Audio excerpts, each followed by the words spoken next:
DJ Vinay Kumar, DJ Vinay Kumar, DJ Vinay Kumar. मुझे देखकर मुस्कुराती बहुत हो, मेकअप करके दिल को जलाती बहुत हो।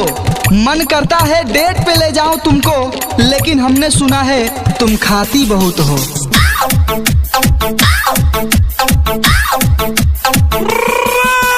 दोस्तों, डर लगता है मुझको इस दिल के जख्म दिखाने में, कि डर लगता है मुझको इस दिल के जख्म दिखाने में। बस एक गरीब मोहब्बत कर बैठा है इस महंगाई के जमाने में। DJ Vinay Kumar, DJ Vinay Kumar. दोस्तों, जरा गौर फरमाना। एक भिखारी ने एक खूबसूरत लड़की से कहा, अगर प्यार में आप हमारा हाथ थामोगे, आज मैं अकेला मांगता हूँ, कल हम साथ मांगेंगे।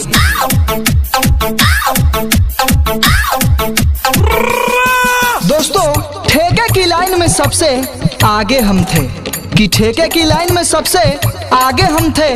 साला पौआ मिला नहीं क्योंकि जेब में पैसे कम थे।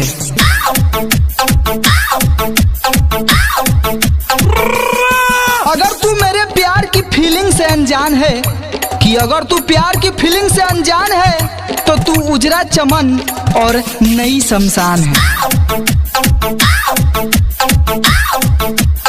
DJ विनय कुमार, तौबा DJ तेरा विनय जलवा, कुमार। तौबा तेरा प्यार, कि तौबा तेरा जलवा और तौबा तेरा प्यार। मैं तुमसे पटने वाला नहीं, कहीं और जाके मुंह मार।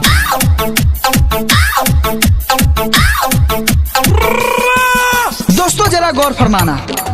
तुमसे शादी करके हम बहुत पछताए, कि तुमसे शादी करके हम बहुत पछताए।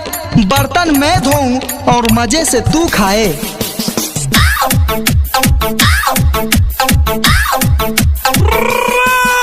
न दिल में आता हूँ न दिमाग में आता हूँ, कि न दिल में आता हूँ न दिमाग में आता हूँ। अगर चाय बना के पिलाओ तो अभी आता हूँ।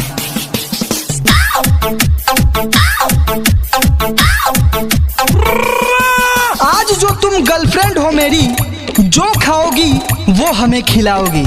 कि आज जो तुम गर्लफ्रेंड हो मेरी, जो खाओगी वो भी खिलाओगी। जिस दिन पत्नी बन जाओगी, खून पियोगी और पानी पिलाओगी।